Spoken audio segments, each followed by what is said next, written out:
আমাদের দেশ থেকে যে ইন্ডিয়ার ভিতরে মহামূল্যবান রত্ন পাচার হচ্ছে সেই খবরটি আমরা রাখছি। আপনি যদি সেই খবরটি জানতে চান তাহলে অবশ্যই আপনাকে পুরো ভিডিওটি দেখতে হবে।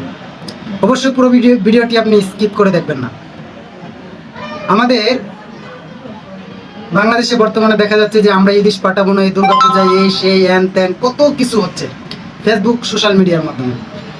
কিন্তু আমাদের বাংলাদেশের ভিতর থেকে যে আপনি ইলিশ পাঠাবেন না, এই পাঠাবেন না, সেই পাঠাবেন না, এগুলো যে বলতেছেন, কিন্তু আমাদের বাংলাদেশ থেকে যে আপনি একটি মহামূল্যবান রত্ন পাঠিয়ে দিচ্ছেন সেই খবর কি আপনি রাখছেন? দেখেন, আমি যদি কথাটা বলি অনেকে হয়তো আমার উপর রেগে যাবেন অথবা খেপেও যেতে পারে। তবে হ্যাঁ, এই যে দেখেন, পেঁয়াজ ছাড়া আমাদের কি দিয়ে রান্না করতে হতো, আমাদের খুব সুন্দর করে করে দিতে পারতো। এই যে এই বিষয়গুলো এখন আপনারা যে বলতেছেন যে ইলিশ পাঠাবেন না, ইলিশ পাঠাবেন না, কিন্তু ইলিশের পরিবর্তে কি রান্না করতে হবে সেটা তো অবশ্যই ইন্ডিয়াকে এটার সাজেশন দেওয়ার মতো ওই লোকটাকে আপনারা ইন্ডিয়া পাঠিয়ে দিচ্ছেন। এটার জন্য আপনারা কী করবেন বলেন? আমি চাই এরকম একজন মহামূল্যবান রত্নকে আবারও দেশের মাঝে ফিরিয়ে আনা হোক।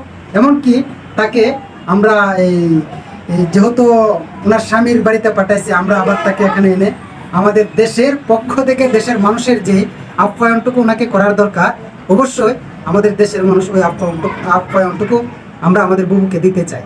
আপনারা কি বলেন দর্শকরা? অবশ্যই কমেন্ট বক্সে জানাবেন আর ভিডিওটি অবশ্যই শেয়ার করে দেবেন। আল্লাহ হাফেজ, আসসালামু আলাইকুম।